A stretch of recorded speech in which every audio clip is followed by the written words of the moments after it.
My name is Carolina Teresa. And I'm Melissa Rich. And this is Hoes with Feelings. Hi. Hi. How are you feeling? I feel much better than I felt in a couple of weeks.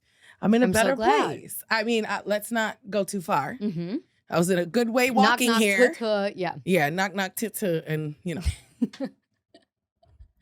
Well, there's twists and turns. It doesn't hurt to be respectful to a woman and, respect that she might have some good ideas or be smart or have a stacked resume. You can That's never, all. ever give too much respect for that. Never underestimate the women. I feel like my legs are in a weird bit. It's hard to wear a skirt to this. Well, Whatever. if you're wearing a short, little, teeny, tiny skirt like a flirt. From where? Where's that skirt? Our sponsor, Leisure Center. Melissa was on TV this week.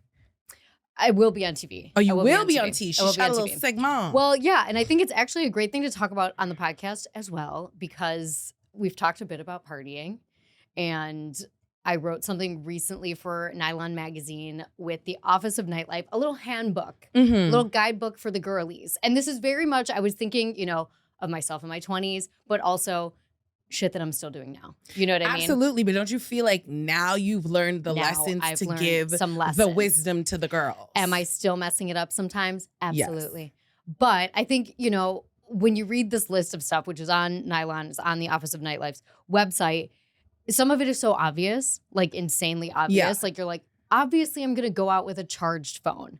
But actually, if you don't... How many times, raise your hand, how many times have you gone out and the phone dies and you have 6 or 7, of those portable chargers at your house uncharged? Bring the charger. I can't use those. Those are really hard for me. But bringing the charger, that's huge. Because at least leave the house with a charged phone. It can at least leave with a charger because it can ruin your night. You can't find your friends. You can't get a car home. You can't find out if there's another party happening, which is the real devastating part of it. Then even like when you're getting a car to go or to leave, like checking the license plates of your Uber. You know what I do? I screenshot it. Screenshot is a great idea. I screenshot it and I send it to my husband or I send it to my parents. Yeah. When I lived at home with my parents, I would send it to my parents. That's genius. And also when you get in the car, I feel like not a lot of people do this, saying, who are you looking for? Instead of like, are you looking for Carolina? Because like then they can be like, yeah, and then be a murderer, Yeah. So if they match names, obviously that's good. Also, I'm a big proponent, obviously you know this, of having everyone I know's location on my phone. Oh, me too. One, it's really good for drama. People think it's weird, but I want all of my friends' locations. Yes, even if we're not hanging out, where are you going? What are you doing? Are you in my neighborhood and you didn't tell me? What are you doing here? Especially for like a long distance relationship. It's nice to just be like, okay, so you're at Trader Joe's in Los Angeles. Yeah. Yeah. And then like if you live in a city, I think it's really important to start thinking about knowing how to use and carrying Narcan. Because this is something that was very different for everyone now than when we were in our 20s. Like fentanyl poisoning is happening all over the place. It's very, very scary. I think most people in nightlife know someone who has overdosed accidentally, who has been like affected by fentanyl, who has tested drugs, and it shows up positive for fentanyl. And then also people do this thing where they're like, oh, well, I just get it from my one person. And like, I trust that person. I've been getting it from them for years. They don't know. They might really change the background, like the moving pieces in the back might switch around on them. And they're just trying to sell a product. So and the Narcan, and then I think Narcan is important, but also test strips. The test strips. The test strips are hugely important. You can test your drugs before you go out. And then even if you are not, you might be like, oh my God, I never do drugs. This is not about me. But actually, if you're being like a solid citizen and you live in a city, even not in a city, there's probably someone around you, if you're out in nightlife, who is using drugs. Mary Kate carries them and she does not partake. Totally. But she carries them. And that is just friends. Being a good person. Because like in nightlife, you really are like creating a community as a whole. And you are a really important part of that. So carrying Narcan in case somebody needs it. In New York, there's a whole campaign to have Narcan behind every bar. So if you see someone in trouble, you don't have Narcan, you can go to the bartender and hopefully they will. They should. And that being said, like when you are part of like the community of nightlife and being out, like if you see something, say something, If there's someone who's not acting right, it is kind of on you and your duty, responsibility. Are you kidding me? Yeah. That I feel like you hear about it all the time. You hear people talking about this on stage. You hear people talking about this all the time. Like when, especially as women or just like femme presenting people in general, I feel like a lot of the times we're pretty vulnerable. Not to say we're the only ones that are vulnerable, but we can be really vulnerable and we got to have each other's back. Absolutely. Period. Absolutely. I will go to war for a bitch that I just met in the bathroom. Okay? No question. That is one of life's purest relationships. Tequila shots in and I will go to war for her. For Jen. For Jen, who I just met. Jen, but she is amazing. Her lashes are fire. Okay, her outfit is flame. Like, she's a bad bitch, and you will not roofie Jen. Not in front of me. That is a great point. Watching your drink. Huge. Roofies are happening. They've been happening. Also, if you just see someone. If you see something. Who isn't all the way there, or you see a situation where like my spidey senses are tingling. Our intuition is never wrong. There's always something. Maybe not in that moment, but especially women's intuition. You can't fight with that. I've done it. Like you cannot. I've done it. Absolutely. I have pulled up like this in between two people and be like, you need to get out of her face. Absolutely. Right now. Absolutely. Don't and we even can sense that with each other. And for anyone who feels unsafe. And that being said, if you feel unsafe, go to another bar. Go to another party. Leave. Like never put yourself in danger because you're like, oh, but I really like want to be at this place. If you feel uncomfortable, if someone's making you uncomfortable, there's another party, girl. Baby, it's never worth it. Yeah. So I'm really grateful that the office exists. The Office of Nightlife. They have amazing resources if you like work in nightlife or mental health, all of this kind of stuff on their website. And for Nyla for letting me talk about this because I think it is really important. It is important. I think especially, I'm going to say one more thing about this. I just remember like, think about it like the way that I used to, because also when you're young, you just like you're drinking, but you don't know what the fuck you're doing. No. I would say I had to get to at least 28 to 29 years old. Yes. And that was when I fully understood how to party correctly, responsibly. And now I'm in my 30s and like I do have, it's my fake nose ring, leave me alone. Now that I'm in my 30s, I do feel so much smarter and confident. Yes. Like I know my limits. I know how to kind of conduct myself, how to, but back in the day, and also like, don't feel bad about it, but like back in the day, I've woken up in a bathtub. Oh, of course. Woken up in a bathtub. I learned this whole city by waking up in different neighborhoods. Toilet and you wake up in the bathtub. Yeah.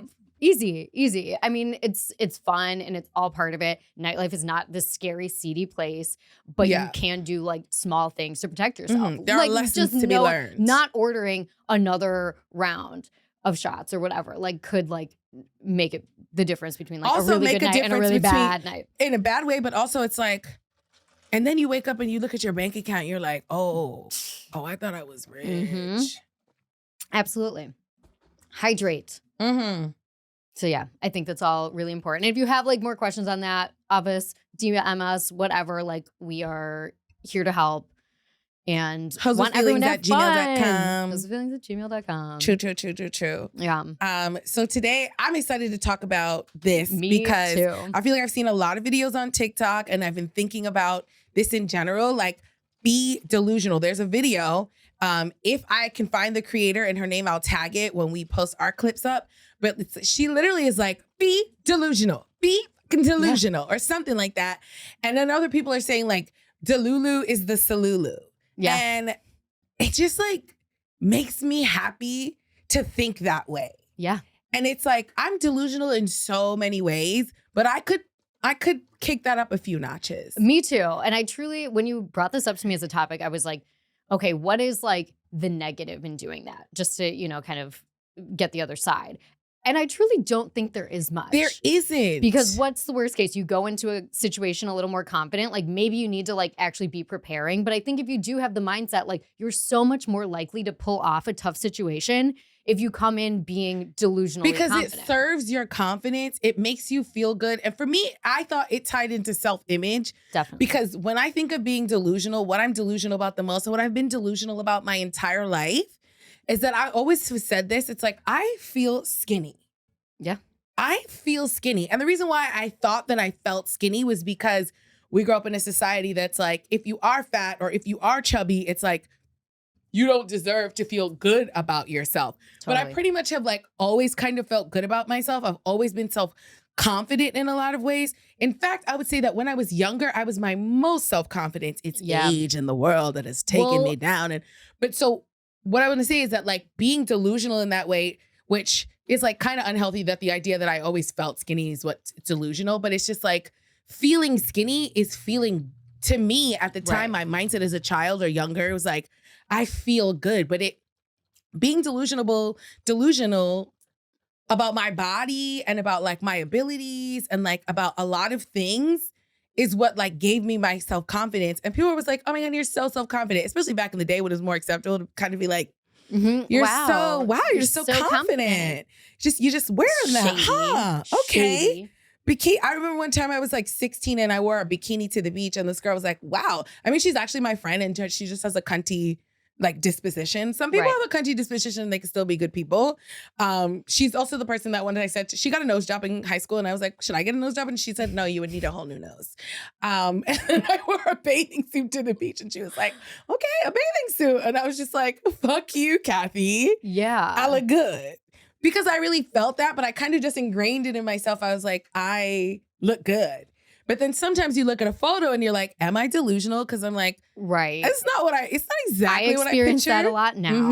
I definitely sometimes have left and seen a photo and been like, oh, wow. Especially when I had bangs, that's really a difficult time for me to look back on. Because I was trimming those girls myself and I'm like, oh my God. No, but bitch, when you had bangs, it really did look cute. It was for the time. It was for the time. But when I look back at those, wow. I think it for the time, this was what, 2017, 2018? Like the girls were doing bangs and it was cute. Yeah, there were some choices made. For me, when I hear you say this, I think that like, I was really excited to ask you about how you felt your family and your like upbringing helped your confidence, probably, or didn't. Maybe it's in spite of that. Because I feel like my confidence is in spite of my upbringing. I was never really told to like feel good about myself or to whatever. I didn't have a mother who was like super, I don't think her self-image was good. You know what I mean? So I kind of like maybe mimicked some of that. Like I grew up really not feeling good. And I was the opposite. I was just like, I'm so scrawny. And everyone was always like, eat. And I was like, yeah. And especially when everyone started getting tits and stuff, I was like, where are my tits? Where are my boobs? Where are my titties? Now, still. I'm like, come on. When are they coming? Gonna have to buy those girls. Okay, we gotta get this podcast popping so Melissa can get titties. No, I love my small tits. But it took a long time. You know what I mean? It's just like and I don't think that for me, it really had anything to do, like my body could have looked like anything, probably. And I think that like my self-image would have been that way. And I think that I had to work for it. And like now, yes, I'm all for the delusional, whatever.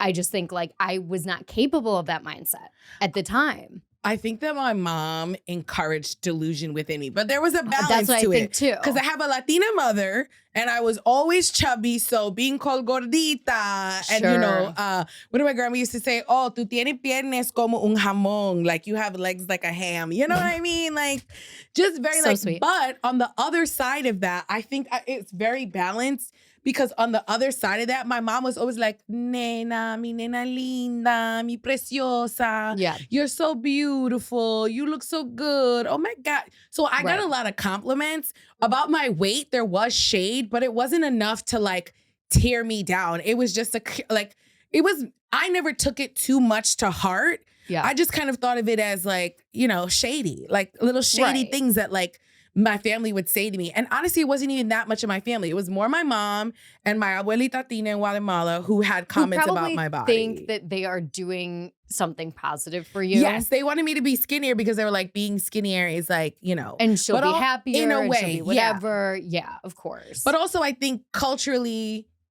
being skinnier is better. But then also on the other side of being Latina, like people are more naturally curvy. Yeah. And you see them. You don't really see them on TV for Latin people, but like in real life, like if you go to the beach, the girls look like me and the girls are wearing bikinis.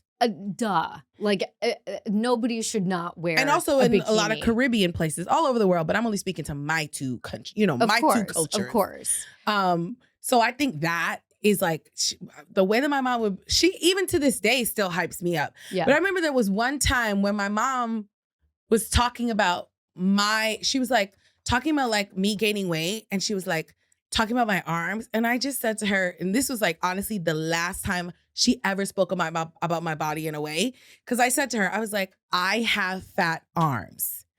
You've known me my entire life. I have worked out, eaten nothing. I've never been skinny. I've gotten smaller, but I've never been skinny. Do you want me to kill myself to have smaller arms? It's not worth it to me. I was like, she has a thing with her arms where she has to cover her arms. And I was like, you got to let it go, because today we have fat arms. You can work to getting smaller arms, but covering your fat arms today isn't going to make them disappear. Isn't going to make your arms be skinnier. So you might as well just not be hot and in the summertime and cover your arms and cover your body, because it's not going to make you disappear. Covering your body doesn't make me think, oh, she's skinny. Right. You know what I mean? But in that, she never came for me again. What I hear in that is projection. Not even in a bad way, but it's like, I feel bad about my arms. I don't want her to like have the issues that I have with my arms. So let me like say these comments, make her change that. I recognize that, but I kind of had to be a little bit like, you're wearing down on me. Which speaks to your inane confidence within, because you were able to like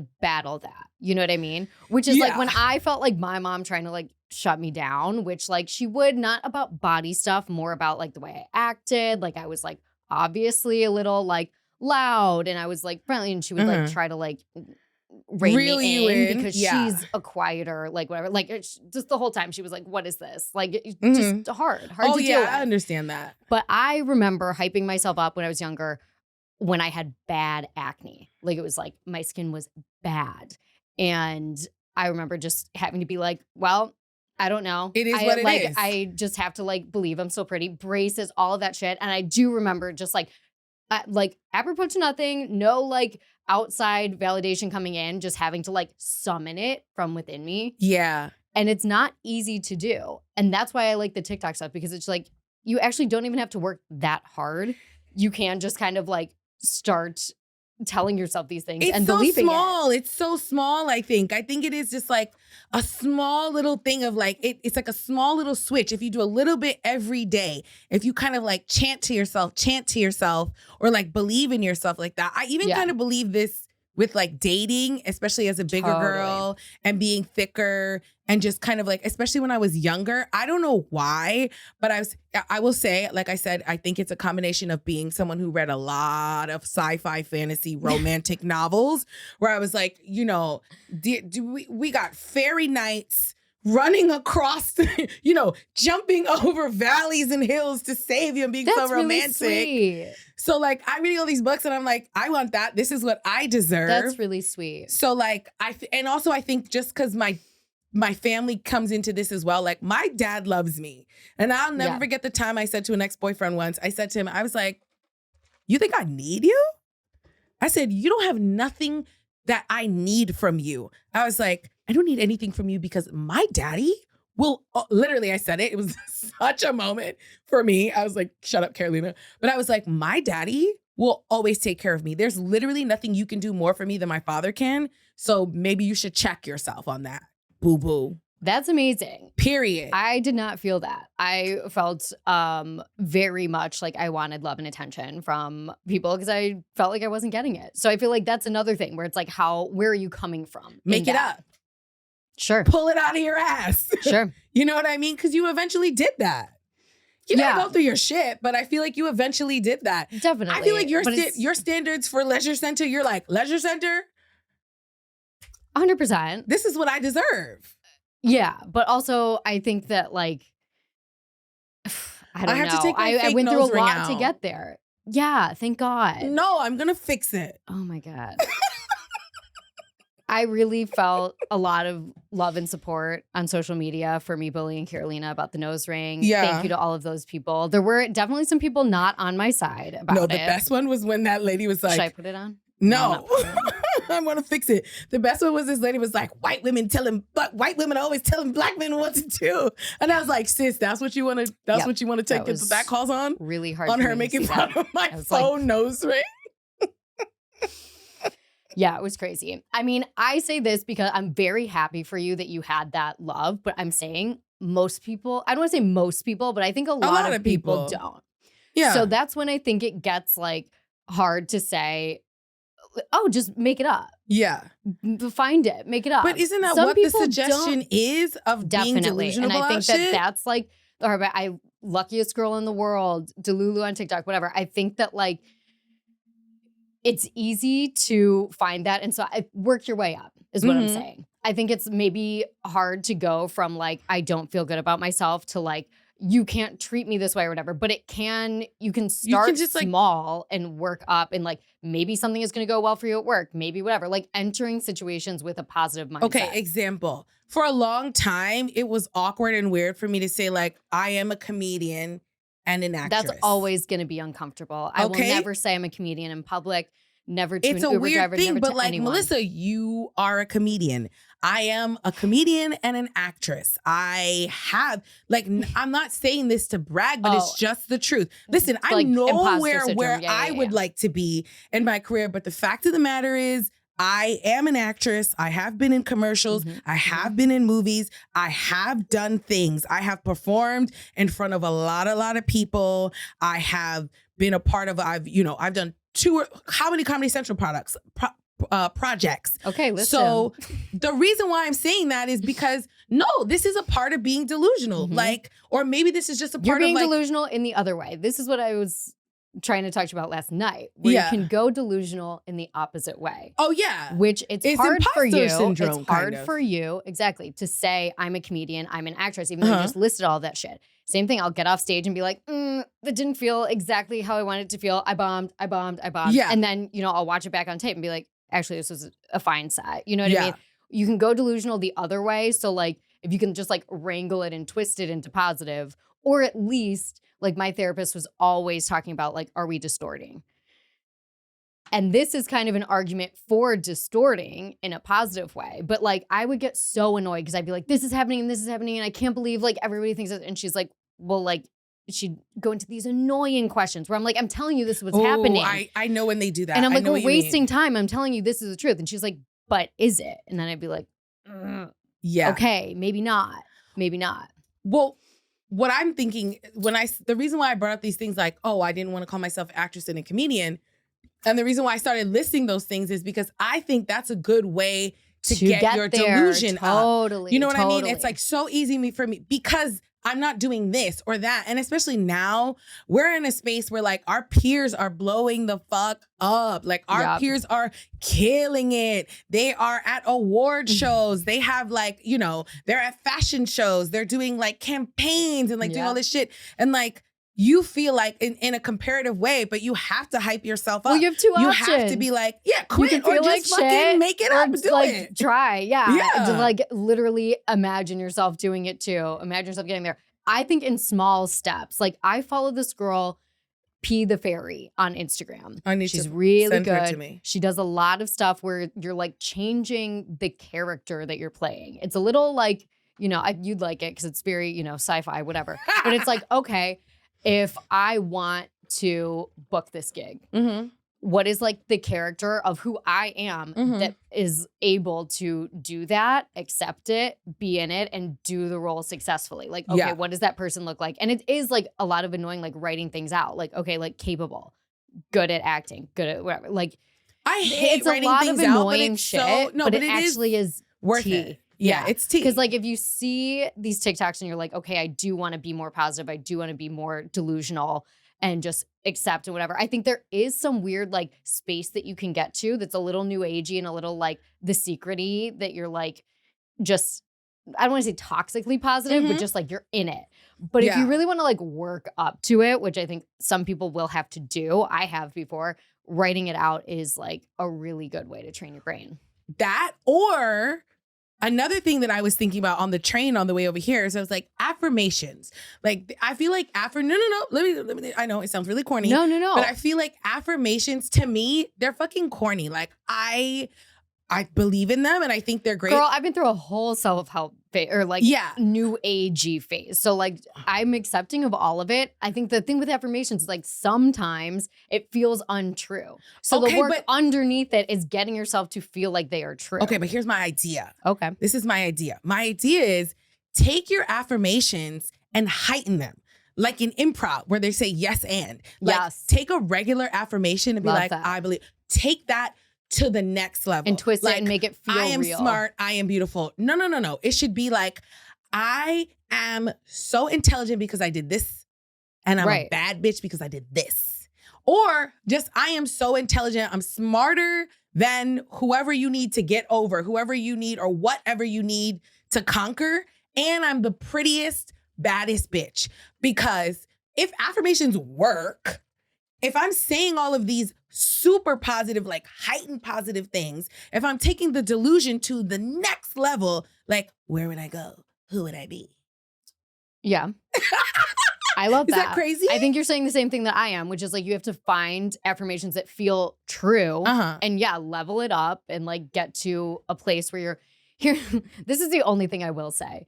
I have gotten into places, like with spiritual books or whatever, and it's very easy to get all hyped up and feel this like positivity. And then when you fall off, the fall is hard. I think that's the one really negative thing in this. And that's why I think it's important to take incremental steps up. I'm not saying all the time. I love that.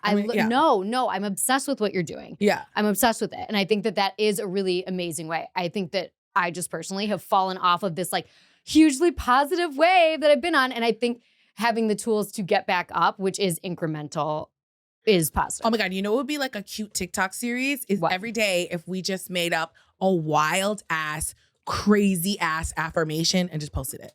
Yeah. Oh my God, I'm obsessed with that. Yeah, we'll do that. We'll do them after the show today. I literally don't mean to be like what you're saying is not right at all. Because it is. I know. And it does work. And like, you know what it is? Melissa and I have such a similar brain. We just have a different way of saying shit. And so then sometimes we're like, really what true. are you saying? That's really true. And then you're like, what are you saying? You're like, are we saying the same thing? We are, but I don't mean to like suck the air out and be like, it's not going to work or you're going to fall off. Yeah. I just think that like the incremental ways. But here's the reality is I think it never benefits you to go into something thinking like, maybe this will be bad. But also get you a delusional friend. Because I was just thinking about what you said when you were like, the fall is so bad. I think that the best sometimes it can't be all on me. It can't be all on me to like fix myself or save myself or pull myself out of a depression or pull myself out of a sad moment. Like sometimes if you're lucky, you have another person that can hold you down. Yes. Who can say to you, the greatest gift. You are being delusional or whatever. Oop, time limit. Because what I was going to say was, Melissa, when you talk about being delusional, I'm not saying this is being delusional, but you have a confidence about getting into parties, the way that you talk to like a bouncer, a door person, like she's a finesser. Melissa will finesse you into whatever. You go out with Melissa, you do not know where you're going and how you're going to get there and what's going to happen to you. And that's it's always a good time. Really true. And that is your confidence in the way you just be like, it's maybe confidence or whatever, but it is like controlling your reality in those moments, which I struggle with more, I think, like professionally, or if I build up a situation where I'm like, oh my God, like this commercial, whatever is, or this show is like big. And then I'll like unconsciously psych myself out. Like on the surface, I'll be like, I got it, I'm good, whatever. But I think for me, it's like deepening that feeling to like actually all parts of myself. Cause subconsciously, I think I'm like shitting my pants. But regardless, the delusion helps. Just thinking this is going to go amazingly. This is going to be great for me. This is going to whatever, obviously is the better. So in those moments when you are nervous, it's like a big show or like a big, we're stand-up comedians. So like sometimes some shows can be intimidating. Sometimes the other people in the lineup can be intimidating. And like, or it's someone you admire and they've never seen you do comedy before. And you're like, fuck, now I have to do comedy in front of this person that I think there can be 99 people in the room, but if one of them makes me nervous. That's it. That could be really scary. Exactly. I could fuck it up. Yeah. Finito. So I was going to say one time, because I don't know if this applies, but one time Sydney recommended me to do stand up for Naomi Ekperigin. I'll say her name because I'm obsessed with her. Yes, I love her. I think she's one of the funniest people standing on this earth. She's tickles me.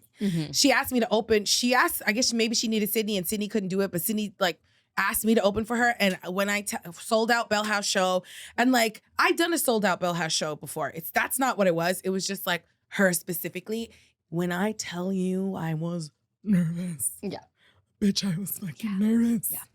But something about Sydney said to me, she goes, don't embarrass me. She goes, yeah, do not embarrass me. You better do well. And I was like, and that at the time, my God, crushed me. There's nothing worse that you can. It crushed me, but also it fueled me. Right. It fueled me in a way where I was like, I cannot embarrass Sydney, and I can't embarrass myself in front of her. And I'm like, I literally had to hype myself. I had to get delusional kind of in that moment and be like, you are funny. You've been funny before. You'll be funny again. Yeah. Just talk. Go out there and be yourself. Do not care about who's watching you. And like, I had to give myself one of those intense pep talks, like one of those intense, like, bitch, you could, like, yeah, you're the best. You're the great. Literally. And good. And thank God that you can do that. I mean, I can't always, but like, I think that's what I say. Like, sometimes I feel like she didn't help me be delusional, but she did put me in a place where I was like, I got to fucking see it through. I got to pull it out. You know what I mean? And I did. Yeah.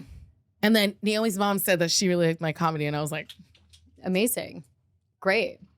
Yes. I think this is what I think about this conversation and what I'm imagining some people might be thinking if they're listening to this. Mm-hmm. Like, obviously, yes, you want to hype yourself up. You want to, but I think sometimes it feels like how? Like you're in a really good mood today. Mm-hmm. Imagine if we had this conversation last week or 2 weeks ago and you're in that sad, more depressed state. Yeah. And you can't necessarily just like watch a TikTok and be like, I'm the luckiest girl in the world. Oh, absolutely. Because it doesn't feel untrue. Agree. True. You know what I mean? Agree. But to combat that, yes, I am in a really good mood today.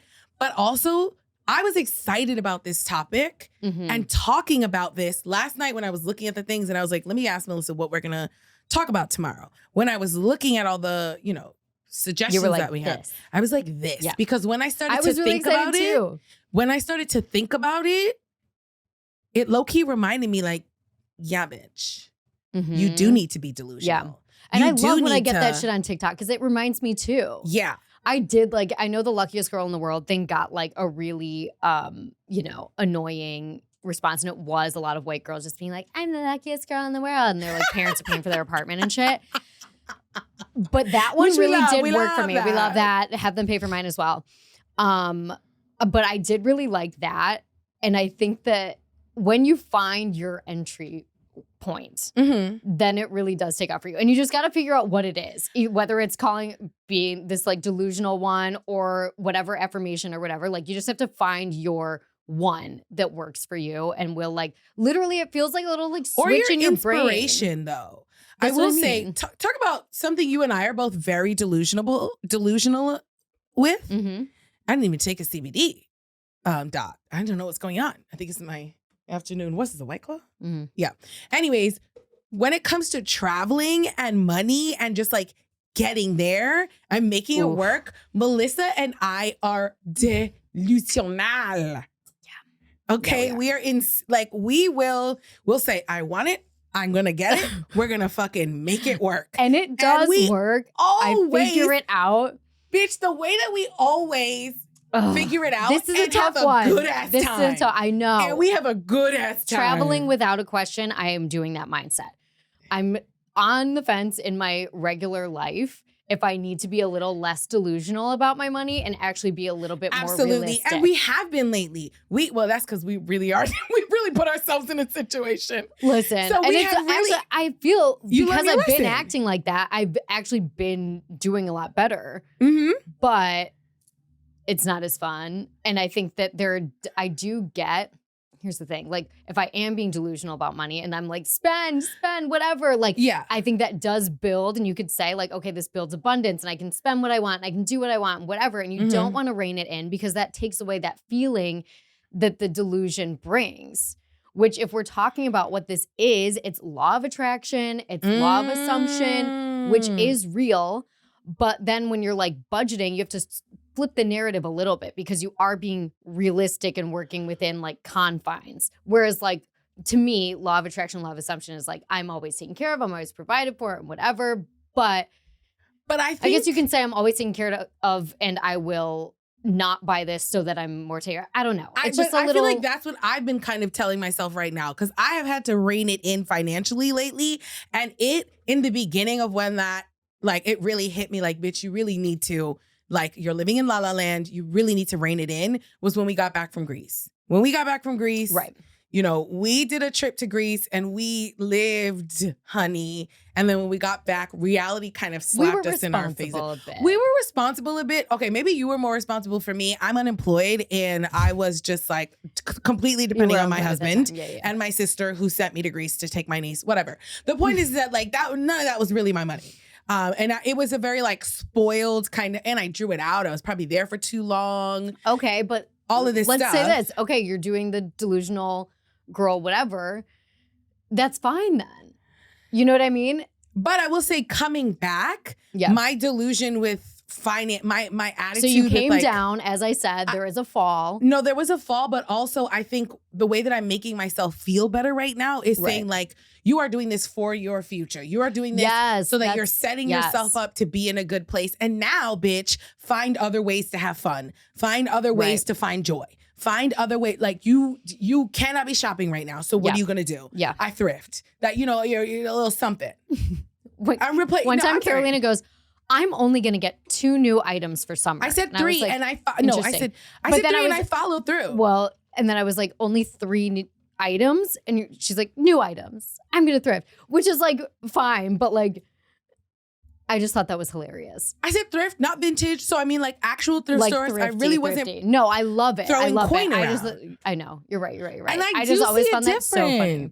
I do see a difference. I think I'm much better with shopping, and it's like more sustainable and shit. Like you're welcome, girl. I'd never buy anything new. I just thought you meant. I thought that you were trying to like clean out your closet or something. You're like, I'm only gonna buy 3 new things or 3 things. And I was like, oh, okay. But you meant from like ASOS and shit. No. And then, or whatever, from wherever. No, I only bought 3 new things. And a part of that was not just, no shade, but I'm really trying to get off fast fashion. And a part of that was 1,000%. No, that is the good fight. That is the good fight. I was saying to myself, you're going to buy 3 things. They're going to be up whatever. quality. It made me laugh. And then you were like, yeah, I'm going to buy a ton of stuff. And you are an amazing thrifter. As I am as well. I'm not wearing thrift right now. I wish I was. This is for meow, but this was pre my declaration. But if we're applying these rules, this is a small brand to though. Thrifting, small brand, girl. I'm seeing a lot of girls. Yeah, whatever. I think that thrifting is a place where you can use this. What? Delusion. Being delusional. Find anything. I'm going to find something amazing. I'm going to find whatever. That's also how I've been. Listen, I've been delusional in my thrifting. Practical and small ways is the way to do this. I make a list of things that I know that I want, especially right now for fall. I have a list of things that I know that I want, and it helped me so much. Because last time I went thrifting, I walked in and I said, I want men's oversized shirts. I needed like a outfit for this. And I only bought what I needed because I had made a list of things that I want. And then you're manifesting along the way. And I think, And you find it. You can feel how you feel about the word manifesting. And I get it that it's annoying and it's whatever. But, you really start seeing the shit that you've thought about. Also, I just always feel like I am very provided for and taken care of. And I don't always feel that. And it's hard sometimes to, when you see things go wrong, like keep that mindset. Yeah. But I do feel like, getting a cab, whatever, like little things that I'm just like, I need it. And then it does appear. And it's having like that belief that it will and that it does happen. But like, I just keep thinking about some people who might not be feeling that, who are feeling unlucky or sad or whatever. And it's like, to get there, this isn't just starting small. I don't know. Starting small. I agree with that. But I also think this isn't like me or us saying like, this will solve all your fucking problems. Like just manifest, just be delusional. I think it's just saying like, try. And like, you probably are really good at what you're trying to do. But and you're probably like, to speak to that, I think that not everyone is trying to be delusional. I think everyone's trying to work hard, and some people are, but I think the idea of being delusional isn't this widespread worldwide thing. I think, our algorithm is feeding that to us. Right. And I think our lifestyle and our mindset is easy for us to kind of even contemplate that. But I think there are people out there who can't even wrap their minds around, have never even thought to be delusional. And this is us. I don't know if you agree. I think you agree. Or me saying like, just try. And if you fail, try again. Well. Like, what the fuck is going to stop you from 1,000% trying again? I think it is just kind of like applying this like positivity filter to like what you are seeing yourself as, your life as, like what you're capable of, like all of that, just kind of being like, yes, I can do it. I am that. I am whatever. And like, I think it does work. It does, but I also think you have to take stock of like how you view yourself and where you see yourself at and be like, is this correct? Is this what I deserve? Is this like, where can I go up and down? Yeah. You know, what's interesting is that like, you know, I just said to you, like, it took me a really long time to say like, I'm a comedian and I'm an actress, even though I am one. But I'll tell you what, when it comes to corporate America, when it comes to something, you know, having to do with, you know, e-commerce, you know what I mean? Like I work in customer service. I mean, I was a customer service manager for a long time. I to label ourselves. Teams of people. I am very, like professionally, I am very good at what I do. The resume is stacked. And you saw me before we started this. I'm quick to let people know. I think especially because as a Black woman, people will underestimate you professionally all the time. 100%. And, you know, maybe it's my faux nose ring. I don't know. But I just feel like it's funny how like that is not my passion in life. But I'm quick to be like, I can prove to you. And it's easier and it's more comfortable to say like, baby, look at the results. Right. Okay? Look at the material. Well, because I think inside you feel it's much easier to be a customer service representative than it is to be a successful I'm going to need you to put some respect actress. on my position and stop calling me a customer service What representative. Is it? What are you? Because I'm like, I run customer service programs. And you're talking about girl, the lady I don't know what anyone's jobs are. I'm so sorry. Yeah, I don't know what anyone's jobs are. I'm sorry. I'm a grown-ass woman. I just feel like... What is... See sorry, what I mean? Customer service. I don't know. I was not trying to be shady. I know I thought that's what your job was. Melissa, it's not about you being shady. It's just about me correcting. Okay. All right. Like sorry. I literally just said, that's the thing that I feel confident. I put a lot of work. I put a lot of time. You were in a good mood, but you were in a... I'm feisty. I mean, I did have a latte, and I feel like that also has something to do with it. That must be it. I'm really hyped up. It's not shade, though, Melissa. It's just me correcting. I didn't mean to shade you. I'm just literally all I was saying was it's easier for us to take any day. When I was waitressing, I was very easy. I'm going into waitressing 4 days a week. I'm a waitress. Yeah, it's hard to identify as something aspirational. Yeah, that's what I'm saying. Okay, we're literally saying the same thing.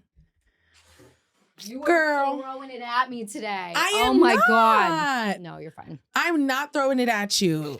Ooh. All right. Well, we got to get out of here. We do. This was crazy. This was I don't think so. Okay. No, I think it was a really good one. I think the point of the episode is to try to see yourself as the aspirational test it out person that you want to be and go into situations thinking that actually maybe this is going to be good and maybe this is going to work. Let us know. You know what I love? You know what I love? An affirmation that I say sometimes. Maybe I'm right. Maybe I'm right. Because sometimes even when I'm being negative, because I'll get in a very hard thing where I'm like, I did this wrong. Oh my God, I messed this up. Like scheduling. I'll lose my mind over scheduling. I should have done this day, whatever. Maybe I'm right. I'm right. Maybe I actually did it right. You know, I would say my one affirmation that I do say, and it's literally the only one, like I love affirmations, but the only one I ever say, and I only say when I'm really, really sad, is like, I am loved and I am taken care of. I literally say that to myself all the time. Because sometimes I really need to remind myself of that because I get that Virgo spiral going and it's real bad. Forget it. I'm loved and I'm taken care of. That's a really good one. Yeah. That's a really good one. Safety, I feel like, is a good one to always say. Yeah. I'm safe. It's fine. I'm safe. Yeah. I'm safe. It's fine. Yeah. Yeah. I think find your level. Yeah. Find your level. What feels good to you. Wow. Okay.